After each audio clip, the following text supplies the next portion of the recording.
விசேஷித்த கண்ணை வைத்திருக்கிறார் நான் நம்புறேன். அல்லேலூயா. உண்மையாகவே இந்த சவுத் இந்தியா தேசத்துக்கே ஒரு ஆசீர்வாதமான ஒரு நிலையில கர்த்தர் வைத்திருக்கிறார். எல்லா விதத்திலையும் சொல்ல முடியும். அதாவது பொருளாதார ரீதியாகவும் சொல்ல போனா இப்போ சொல்றாங்க இந்த தமிழ்நாடு தான் இந்தியாவிலே முதன்மையான மாநிலமாக வந்திருக்குன்னு சொல்றாங்க. அதிகமான வருமானத்தை ஈட்டி தருகிற ஒரு மாநிலமாக இந்த மாநிலம் மாறி இருக்கிறது என்று சொல்றாங்க. அது பெரிய கிருபை தான். அதுபோல படிப்புலையும் ரொம்ப முன்னேறி கொண்டிருக்கிற ஒரு மாநிலமாக இருக்கிறது. தொழில் ரீதியில் முன்னேறி கொண்டிருக்கிறது. எல்லாத்துக்கும் மேலே ஆவிக்குரிய ரீதியிலையும் இந்த தேசத்திலே ஒரு பிரகாசமான ஒரு மாநிலமாக இந்த மாநிலம் திகழுகிறது. ஆண்டவர் கிருபையினால இந்த மாநிலத்தில் தான் அதிகமான தேவனுடைய பிள்ளைகள் வாழ்கிறாங்க. ஆண்டவரை ஆராதிக்கிற பிள்ளைங்க வாழ்கிறாங்க. இந்த மாநிலத்தில் தான் இந்தியாவிலேயே அதிகமான திருச்சபைகள் இருக்கிறது. இந்த மாநிலத்தில் தான் ஆண்டவர் கிருபையினால திருச்சபைக்கு போகிற ஜனங்கள் அதிகமாக இருக்கிறாங்க. இந்த மாநிலத்தில் தான் இந்திய தேசத்திலேயே பெரிய ஆலயங்கள், சபைகள், பெரிய திரள் கூட்ட மக்கள் கர்த்தரை ஆராதிக்க விடுதலையோடு செல்கிறார்கள். இதெல்லாம் தேவன் இந்த மாநிலத்துக்கு தந்த பெரிய கிருபை.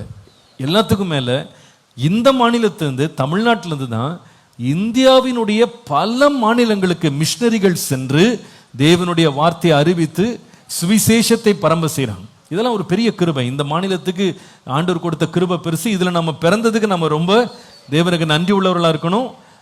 கர்த்தர்கிட்ட நம்ம எதுக்கு ஜெபிக்கணும்னா இந்த சுதந்திரம் தொடர்ந்து காக்கப்பட வேண்டும்.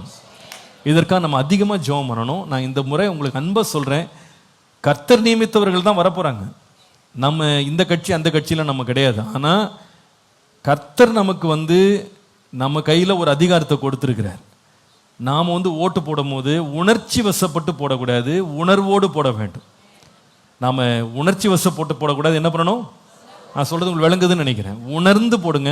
ஏன்னா நம்முடைய தேவனுடைய பிள்ளைகள் சுதந்திரமாக கர்த்தரை ஆராதிப்பதற்கும் தேவனுடைய ஊழியம் தடைபெறாமல் இருக்கிறதுக்கும் சத்துருவனுடைய பொல்லாத கிரியைகள் சபைக்கு விரோதமாக எழும்பாமல் இருக்கிறதுக்கு நாம கண் விழிப்போடு இருக்கணும். ஆகவே உணர்ச்சி வசப்பற்றக்கூடாது. என்ன செய்யணும்? உணர்வோடு ஜெபத்தோடு இது செய்யணும். சபை முழுவதும் இதுக்காக ஜெபிக்கணும். நம்ம எல்லாரும் எழுந்து நின்று ஜெபம் பண்ண போகிறோம்.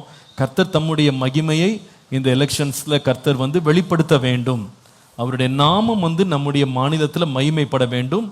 இந்த மாநிலம் இந்த தேசத்துக்கே ஒரு அந்தியோகியா பட்டணம் போல இது தொடர்ந்து பெருகணும். என கர்த்தருடைய சித்தம் நிறைவேற இந்த தேசத்தில் ஒரு பெரிய அசைவு எழுப்புதல் உண்டாக இந்த தேசம் ஆசீர்வாதமாக இருக்க, இந்த மாநிலத்தின் மேல் தேவனுடைய கண்கள் திறக்கப்பட்டதாக இருக்க கர்த்தர் பெரிய திறந்த வாசலை தொடர்ந்து தந்து தம்முடைய நாமத்தை மகிமைப்படுத்த இந்த எலெக்ஷன் நாட்களில் ஜனங்கள் சுதந்திரமாய் போய் ஓட்டு போடவும், அந்த இடத்துல எந்த ஒரு அசம்பாவிதம் நடக்காம, எந்த ஒரு கலவரங்கள் மூலாம கர்த்தருடைய பாதுகாப்பு இருந்து எல்லா துர்ச்செய்கைகளை கர்த்தர் விலக்கி, துர் ஆலோசனைகள், எல்லா விதமான சூழ்ச்சிகளை தேவன் முற்றிலுமாய் மடங்கடித்து தேவனுடைய கிரியை இந்த மாநிலத்தில் வெளிப்பட நம்ம எல்லாரும் ஜெபிப்பது ரொம்ப ரொம்ப அவசியம்.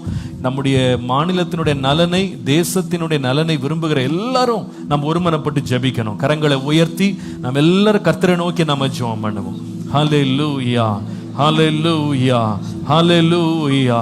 கர்த்தருடைய